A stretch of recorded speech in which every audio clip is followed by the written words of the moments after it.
Boa noite a todos. Vamos dar início à entrevista coletiva do técnico Fernando Seabra. Seabra, boa noite. Diego Pérez, Rádio 102 FM. Gostaria que você falasse desse momento do Bragantino, Seabra, de 4 derrotas consecutivas. É claro que cada partida tem a sua história, né? Mas hoje o Bragantino teve muitas dificuldades até de criação, por mais que tenha tido algumas oportunidades. E quando o Botafogo teve uma intensidade maior em campo, foi difícil do time do Bragantino se encontrar. O porquê o Braga perdeu tanto daquela identidade de antes da parada aí para a Copa do Mundo de Clubes? Olha, realmente é um momento da temporada delicado, em que nós estamos lidando com algumas adversidades, né? Em função da baixa disponibilidade por alguns jogadores aí que se lesionaram, ou por trauma, ou questão muscular, ou fadiga, às vezes, durante o próprio jogo, né? E o que acontece é que, muitas vezes, quando um jogador se lesiona, isso acaba gerando sobrecarga no outro, porque ele acaba repetindo por mais tempo, né? Então, a gente viu hoje, por exemplo, a intensidade do Barbosa cair muito rápido no começo do segundo tempo, do Hurtado também. Os jogadores que jogaram 90 minutos no jogo passado e que vinham jogando, né? O Pita, que estava com uma minutagem menor no acumulado, embora tenha jogado 90 no jogo passado, conseguiu sustentar um pouco mais, né? Então, acaba acontecendo meio que um efeito dominó nesse sentido, né? Quanto menos jogador você tem disponível, menos você também consegue rodar aqueles que você está usando. E isso acaba contribuindo para que a intensidade caia antes, né? Então, eu concordo com você. Enquanto nós conseguimos manter a intensidade, nós conseguimos equilibrar com o Botafogo ou ter superioridade. Você viu no começo do jogo, tirando primeiros 2 minutos de jogo, que o Botafogo, né, jogando em casa, veio para cima, empurrou a gente. Até uns 15 minutos depois disso, a gente conseguiu construir, quebrar, pressionar, jogar, né? E depois o Botafogo, aos poucos, foi conseguindo fazer os seus movimentos até fazer o primeiro gol, né? Numa situação que a gente tem tido bastante atenção nessa questão do meio espaço, quando tem essa corrida para dentro da área, na lateral da área, né? E eles acabaram fazendo num tempo muito bom, tiveram mérito da jogada. Então, assim, é um momento que, ao mesmo tempo que nós temos enfrentado essas adversidades, seja na forma de colocar a equipe, seja durante a partida, tem um segundo processo que vai acontecendo, que é a oportunidade, a minutagem, e outros jogadores aparecendo e conquistando espaço. Então, é um momento de sofrimento, mas que, se nós tivermos resiliência e continuar trabalhando e entregando o máximo, independente do que estiver acontecendo, mais para frente nós vamos sair com um grupo mais forte. Vamos ter o retorno daqueles, vamos ter o crescimento desses. Então, a gente está passando por esse momento, a gente tem que saber passar, aproveitar muito bem esses 5 dias, que finalmente a gente vai ter 5 dias, né, para uma partida, porque 3 dias tem sido muito difícil, e algumas circunstâncias que a gente sabe que são mais complicadas, né? Contra o Flamengo, você perder 3 zagueiros no mesmo jogo, isso acaba dificultando muito quando você só tem 3 dias para um outro jogo para preparar um jogo. O Gustavo vinha de uma temporada europeia, muito tempo sem jogar, e você vê que só do jogador ter um pouco mais de contexto, ter um pouco mais de informação e de feedback, porque é o processo de jogo, a análise do jogo, se preparar para o próximo, quer dizer, ele já entregou um desempenho hoje muito bom, muito bom.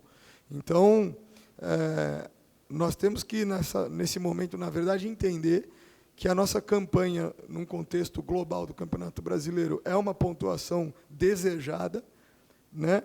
E que existem adversidades que nós temos que atacar, ser resiliente, vai ter que saber sofrer, mas se preparar para conseguir sair com consistência e tirando um saldo positivo, né?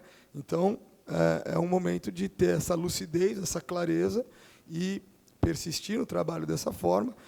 Cito o exemplo do Gustavo, cito o exemplo também do Praxedes, né? Que aos poucos vem entrando, não é todo jogo, mas é um jogador que tem crescido. Então, nós temos que, nesse momento que o nosso elenco fica com alguns jogadores indisponíveis e ele, num primeiro momento, se enfraquece porque sobrecarrega aqueles que estão jogando mais, né? E porque as opções são um pouco mais escassas do que normalmente são, por outro lado, ele vai se enriquecendo à medida que a gente vai podendo alimentar o crescimento e o desenvolvimento desses outros jogadores. Então, o que a gente tem que fazer é continuar proporcionando isso, trabalhando os aspectos que são fundamentais para que a gente volte a vencer, ou seja, garantir competitividade, né? Tivemos algumas situações muito boas de cruzamento, de invasão de área, faltou algum detalhe de acabamento, tá certo? Que ao Botafogo não faltou, porque quando teve uma primeira foi muito feliz e eficaz. Então vamos trabalhar nisso para que a gente possa transformar aquilo que a gente produz em gol, né? E ser eficaz também nesse sentido da defesa da nossa área, que em alguns momentos nós já tivemos com mais assertividade. Faz parte, porque são jogadores que estão sendo colocados nesse momento aí todo específico, né? O Agostinho numa lateral esquerda, o Gustavo, quer dizer, um lado esquerdo todo diferente ali, né? Então, é muito difícil que vá correr tudo na perfeição, todas as coordenações, todas as sincronias que são necessárias, né? E é lógico, quando você pega um adversário com essa qualidade técnica e também um bom nível de treino e trabalho coletivo, em algum momento ele vai se aproveitar. A gente tem que ser capaz de neutralizar. É isso. Campeonato Brasileiro, Copa do Brasil, competições que, no calendário nacional, muitas equipes acabam tendo momentos de oscilação e de dificuldade. A gente tem que continuar trabalhando firme para sair forte disso, para seguir a campanha que a gente busca. E a Copa do Brasil, ela está em aberto, né? É claro que é uma vantagem importante que o Botafogo conseguiu colocar hoje aqui, mas a qualquer momento do jogo de volta, se a gente faz 1-0, o confronto está aberto. Então vamos também considerar isso e trabalhar para que isso aconteça. Boa noite, Alex Vilar, Rádio Bate-Fundo Esportivo. Bom, como você bem citou, os primeiros 15 minutos até saiu o gol do Botafogo. Eu acho que o Bragantino foi até superior dentro da partida, fez o John trabalhar, enfim, alguns lances. Mas eu acho que depois do gol, pelo menos eu senti, o time um pouco mais irritado dentro de campo. Você acha que o mental acabou pesando no jogo de hoje? E qual a importância também do mental para conseguir, enfim, eventualmente reverter o resultado dentro de casa? Olha, eu acho que, na verdade, é uma questão do desenrolar do jogo, né? Um pouco da história do jogo. A gente sofre o gol num momento que a gente está bem no jogo, né? E aí faz parte do desafio desse momento como um todo, ter a capacidade de assimilar e de se manter bem no jogo. E aí, de fato, o Botafogo volta melhor do primeiro gol do que estava antes, o jogo ganha um nível de equilíbrio maior, mas ainda assim nós estamos competindo e é um jogo equilibrado. E também estamos provocando os erros do Botafogo, né? O segundo gol parte, na verdade, de uma recuperação nossa da pressão, que seria uma situação de 5-3 para nós, né? E aí a gente dá um passo à frente, acaba não desenrolando bem essa situação e sofre a transição do segundo gol sendo pego no contrapé. Então, eu não acho que a equipe tenha necessariamente se irritado e piorado. Eu acho que o gol deu tranquilidade para o Botafogo saber passar pelo momento difícil que ele estava passando no jogo, mas nós não deixamos de competir e de colocar aquilo que a gente imaginava no jogo para gerar as oportunidades que a gente precisava. Seabra, o Pita, ele faz a função mais aberta, assim, mas visivelmente não é a área que ele se sente mais confortável, né? Mesmo que em dados momentos ali do jogo ele tenha jogado centralizado junto com o Eduardo Sacha, eles trocaram bastante.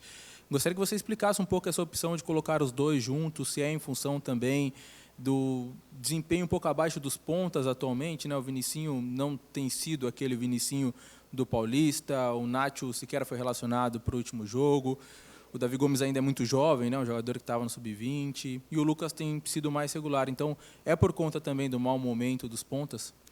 Olha, o Pita ele sempre foi aberto à possibilidade de fazer ponta, né? Ele fez no Cuiabá por bastante tempo, né? E você vê que ele tem uma efetividade nessa situação. O gol que ele faz contra o Mirassol é um movimento de ruptura como ponta. O gol que ele faz contra o Grêmio, decisivo naquele momento para empatar o jogo, ele fecha a área como ponta. O gol que ele fez contra o Fortaleza, ele estava de ponta na jogada também. Ele não é aquele ponta que vai baixar de trás e fazer uma jogada individual sequencial. Mas quando ele está perto do gol, ele tem uma relação com o gol muito boa e tem uma boa definição, né? Ele dá até uma finalização perigosa no primeiro tempo, no pé trocado aqui, jogando como ponta, né? E ele é um jogador que ataca espaço. Então a gente tem muitos pontas que tem o jogo de desequilíbrio individual, né? E estamos trabalhando a ideia de atacar espaço. Então você vê contra o Flamengo, o Henry, ele foi bem efetivo em atacar espaço, gerou uma chance logo no começo do jogo. E o Pita é um ponta que oferece isso, né? Ele oferece atacar muito bem espaço, e o Barbosa também oferece. Então, a gente buscou oportunizar também para ter uma vantagem de fundo de área contra os laterais do Botafogo, tá certo? O Barbosa tem um ataque muito forte de fundo de área para fechar de cabeça, o Pita também tem um ataque forte de fundo de área, tem uma relação muito boa com o gol. Então, mas acabou que no primeiro tempo a gente teve algumas rupturas do Pita, mas teve muito mais do Barbosa, e no intervalo eu resolvi trocar, deixar o John por fora para fazer um jogo de jogada individual, porque ele tem 1 para 1 e tem jogo interior, né? Também escapando por dentro com fuga e vindo tabelar. Aproximei o Sacha do John, numa tentativa de que eles se associassem, e orientei o Pita que, a partir da posição de centroavante, atacasse mais costas e desse mais profundidade. Então, ele volta no segundo tempo, já fazendo uma ruptura lá para a esquerda. Depois tem um momento que o Pedro Henrique conduz, tanto o Pita quanto o Barbosa rompem, né? A gente não conseguiu sustentar por muito tempo esse tipo de coisa, e de movimento, até acho que em função de que alguns jogadores nossos que jogaram mais tempo contra o Fortaleza começaram a acusar um desgaste excessivo, e o Botafogo começou a conseguir empurrar a gente nas transições e manter o jogo no terço ofensivo. É a partir desse momento que a gente opta por refrescar o lado direito, tirar tanto o Barbosa quanto o Hurtado, colocar o Natan para que ele tivesse perna para fechar as investidas e as transições do Botafogo junto com o Vinícius, e também que tivesse frescor para atacar, né? Então, eu acho que, assim, de novo, passa também pelo mérito individual. Sim, acho que o Pita está num bom momento técnico e tem sido decisivo. Acho que era importante oportunizá-lo no 11 inicial. E acho que são dinâmicas normais, e vai ter outro momento que o Vinícius vai estar melhor, ou que o Nath vai estar melhor, e a gente vai estar sempre buscando um equilíbrio, né, e atender tanto o mérito individual quanto a necessidade coletiva para cada jogo. Então, passa, sim, por essa situação, mas também por aquilo que a gente esperava de gerar vantagens no jogo que pudesse ser decisivas a nosso favor. Bom, você falou um pouco sobre as investidas ofensivas, né, da equipe do Botafogo pelos lados do campo. E hoje o Botafogo entrou tanto com o Vitinho quanto com o Cuiabano. São dois laterais muito ofensivos. Eu queria saber se faltou alguma coisa para você, que você acha que faltou alguma coisa para conseguir travar um pouco essa ofensividade de laterais do Botafogo pelos lados, e também o que você pensou para tentar parar um pouco essas investidas tanto do Vitinho quanto do Cuiabano. Olha, a gente já sabia, né? Inclusive estava preparado até para encontrá-los mais altos do que eles estavam, né? Mas acho que eles são jogadores com qualidade, com boas escolhas. O Cuiabano eu conheço muito tempo da base, né? Então tem um repertório de cruzamento do fundo, de 3/4, bola de canal, sabe cavar, né? O Vitinho sabe associar, sabe o tempo de tocar e chegar no fundo. O grande desafio, na verdade, era um ajuste para que a gente neutralizasse os apoios que eram oferecidos para eles, principalmente os apoios de ruptura, né? Então, o primeiro gol acontece de um movimento de ruptura na primeira janela, né, que é a janela entre zagueiro e lateral, entre nosso zagueiro e lateral. Então, essa defesa do meio espaço na área um ponto de atenção importante para qualquer time. Nesse momento, a gente teve um atraso de leitura, o Botafogo foi feliz, e com uma ação coordenada fez um gol com muito mérito, né? Então, eu não acho que seja só a questão individual deles, mas sim o trabalho coletivo de proporcionar para eles apoios e movimentos no tempo certo. Acho que esse é o desafio maior, né? O segundo gol, na verdade, uma transição em que a gente teve a infelicidade de não concluir um ataque que poderia ter gerado um empate para a gente, e o Botafogo pegou o nosso time completamente no contrapé, e o Barbosa rouba a bola, toca e progride, né? E aí é uma bola que tem bastante espaço na área, porque a gente precisou matar um 2 contra 1 no lado da jogada e a área ficou 3 contra 2, sendo que era o Barbosa atacando. Então, gerou uma situação muito vantajosa, num momento que muitas vezes acaba sendo inevitável, porque você faz uma pressão, rouba uma bola para gerar uma chance de gol e acabou não dando sequência nesse processo e sofreu um contra-ataque. E aí o Cuiabano com espaço na área, né, a gente sabe que ele tem qualidade para colocar essa bola. Seabra, você citou os desgastes, né, e também as lesões decorrentes dessa sequência de jogos também, o que, de certa forma, é até normal acontecer. Pensando nisso como técnico, você espera que talvez o clube use essa janela agora de transferências para deixar o elenco com mais opções, ter mais jogadores, até para suprir algumas ausências, né? Você não tem o Júnior Capixaba, que teve uma lesão complicada de ligamento, acabou perdendo o Guilherme, teve que improvisar na direita. Na zaga eu nem vou citar porque foram muitos jogadores ao mesmo tempo, acaba ficando complicado. Mas pensando também na qualidade do campeonato, que sempre aumenta, né, depois das contratações de meio de ano, você acha que o clube pode fazer alguma movimentação nesse sentido? E para encerrar, 3 dias apenas, né, de trabalho para o jogo contra o Atlético Mineiro. Quais são os principais pontos que você vai procurar atacar? Nesse jogo a gente vai ter um pouco mais, né? O jogo é domingo, né? Domingo. Então a gente tem esse retorno, amanhã tem um dia off, porque também vamos chegar de madrugada, e depois temos 3 dias de trabalho, né? Exatamente, para o jogo no 4º dia, né? Então, o principal, na verdade, vai ser ter a oportunidade de chegar com todo mundo fresco. Isso já muda bastante a qualidade das suas escolhas, tanto pensando em escalação quanto de proposta de jogo e aquilo que você vai poder fazer, né? A gente teve tanto desgaste físico na última linha e as ausências dos jogadores que a gente mudou as dinâmicas defensivas para que os zagueiros e laterais pudessem terminar os jogos. A gente teve que mudar isso. A gente normalmente faz movimentos de pressão mais agressivos que exigem distâncias em alta intensidade maiores da nossa última linha. E a gente precisou fazer alguns ajustes para que ela fosse um pouco poupada, porque as possibilidades de troca, hoje a gente não tinha nenhum zagueiro no banco, né? Então, isso muda também um pouco a característica da equipe, né? Aí você fala um pouco da identidade. A gente não deixou de buscar fazer aquilo que a gente faz, mas a gente teve que buscar outros caminhos, né, que não vão entregar exatamente da forma como a gente costuma fazer, né? Então, faz parte. Qual era a outra parte da pergunta? O mercado. Olha, é lógico, hoje a gente está com necessidades que são claras, que são específicas, porque tem algumas lesões que são mais duradouras, e a gente está atuante nesse sentido, mas, é claro, buscando também opções, situações que façam sentido para o clube como um todo, que também não sejam só momentâneas. Muito obrigado, Fernando.